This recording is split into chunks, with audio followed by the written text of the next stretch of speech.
Hello guys, welcome to my channel again daring word. तो आज मैं आपके पास एक बहुत अच्छा सा टॉपिक लेके आई हूँ, टीसीएस आईपीए एग्जाम। क्या होता है ये आईपीए एग्जाम, क्या होता है इसका वेटेज, और टीसीएस में ये क्या वैल्यू रखता है, इसका क्या सिलेबस रहता है, क्या इसका पैटर्न रहता है, क्या मार्किंग रहती है, और अगर ये एग्जाम अगर क्लियर नहीं कर पाए तो इसका इम्पैक्ट आपके ऑफर लेटर, ज्वाइनिंग लेटर या आपकी ज्वाइनिंग से रिलेटेड चीजों पर कैसे इफेक्ट करता है।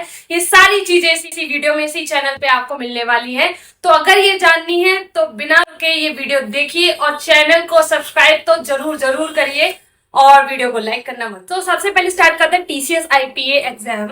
जो टीसीएस आईपीए है वो उसका हम एक फुल फॉर्म होता है आयन प्रॉक्टर्ड असेसमेंट। सबसे पहले क्या होता है, जैसे कि आपको टीसीएस वाले मेल करते हैं, टीसीएस की टीम ने मेल कर दिया कि आपको पर्टिकुलर कोई आईपीए एग्जाम देना है, ठीक है। अब आपके पास उसको पूरा करना मतलब एक्सप्लोर प्रोग्राम, मतलब आप ये कर सकते हो एक्सप्लोर की साइड से एक एग्जाम है। जो एक्सप्लोर कोर्सेज होते हैं आपके ऑफर लेटर और ज्वाइनिंग लेटर में अगर डिफरेंस होता है, आपका थोड़ा टाइम ड्यूरेशन काफी ज्यादा होता है, तो फिर आपको एक्सप्लोर के कोर्सेज करने होते हैं और उन्हीं के कोर्सेज से सब मिलके एक आईपी एग्जाम बनता है जो कि आपको देना पड़ता है। उस आईपी एग्जाम में आपको बैठना मैंडेटरी है और सेंटर पे जाके देना मैंडेटरी है। और आपको 3 लोकेशंस मिलती हैं जो आप अपने अकॉर्डिंग चूज कर सकते हो। उन्हीं एक लोकेशन पे आपका सेंटर जाता है और आप एग्जाम के कुछ दिन पहले एडमिट कार्ड आ जाता है और उसमें आपका लोकेशन, आपका टाइमिंग, एग्जाम की टाइमिंग और सारी चीजें डिटेल्स आपको मिल जाएगी। तो अब बात करते हैं कि टीसीएस आईपी एग्जाम क्या जरूरी है या नहीं। आईपी एग्जाम मैंडेटरी है सबके लिए। आपका जब ऑफर लेटर मिल जाता है तो उस ऑफर लेटर के बाद आईपी एग्जाम बहुत ज्यादा जरूरी है। वही डिसाइड करता है आपका ज्वाइनिंग बोनस क्या होने वाला है। अगर आपने 80% मार्क्स ले आए, आप 80% मार्क्स से पास हो रहे हो आईपी एग्जाम में, तो आपको 60,000 ज्वाइनिंग बोनस मिलेगा। और अगर आपके 55% आते हैं तो आपको 40,000 मिलेगा ही मिलेगा।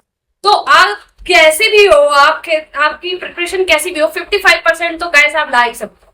तो आपको 40,000 ज्वाइनिंग बोनस मिलने वाला है। और अगर आप इसमें फेल हो गए हो तो आपको 2-3 मल्टीपल मतलब अटेम्प्ट्स मिलेंगे, आप उसको री एग्जाम कर सकते हो, बट आपको निकालना मैंडेटरी है। ये तो बात करते हैं इसके सिलेबस की और कब होने वाला है नेक्स्ट आईपी एग्जाम। तो अभी तक के डेटा के हिसाब से 7 नवंबर 2024 को जो स्टूडेंट के पास मेल आ चुका है उनका आईपी एग्जाम 7 नवंबर को है और पर्टिकुलर जो उन्होंने डिसाइड किए होंगे सिटीज उसमें होने वाला है। तो सिलेबस क्या है, एक्चुअली एमसीक्यू और एसबीक्यू तरीके के क्वेश्चन होते हैं। आपको मेन होता है कि एमसीक्यू आपके जो पूछे जाएंगे वो आपके जो एक्सप्लोर में कोर्सेज पढ़ाए गए उसी के बेस पर होंगे। तो आपको यूनिक से भी पूछ सकते हैं, पीएलएसक्यूएल से भी पूछ सकते हैं, जावा से भी पूछ सकते हैं, पाइथन से भी पूछ सकते हैं, आपको अलग अलग तरीके से यूएक्स यूआई डिजाइन से भी पूछ सकते हैं। तो उस तरीके से आपके एमसीक्यू रहेंगे और एमसीक्यू में कोई नेगेटिव मार्किंग नहीं होती है, तो आप उसे पूरे अटेम्प्ट कर सकते हैं। नेक्स्ट सेक्शन पे आते हैं सब्जेक्टिव बेस्ड क्वेश्चन। इसमें आपको कोडिंग बेस्ड क्वेश्चन होते हैं। बेसिकली आपको 2 तरीके की लैंग्वेज से गुजरना पड़ेगा, जावा या पाइथन।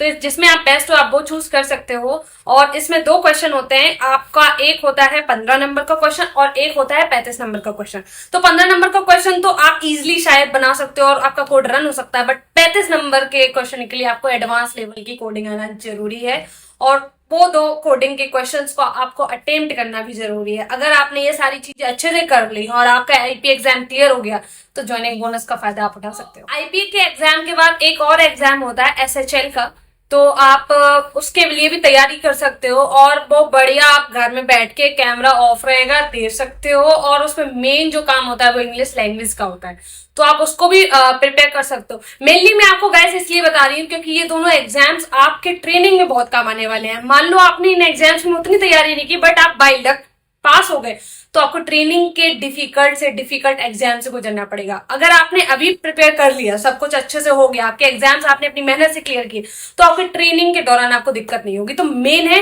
कि आपको बाद में दिक्कत होगी, एक है कि आपको पहले दिक्कत होगी। तो आप डिसाइड कर लो कि आपको दिक्कत कब लेनी है, पर दिक्कत तो होने वाली है क्योंकि अगर आप तैयारी और मेहनत नहीं करोगे। तो आपको मैं बता दूं, मैंने आपको बहुत अच्छे से बता दिया इस एग्जाम की इंपॉर्टेंस क्या है, ये एग्जाम कैसे होता है, इसका सिलेबस क्या है, इसका पैटर्न क्या है, इसकी इंपॉर्टेंस क्या है, सब कुछ बता दिया है।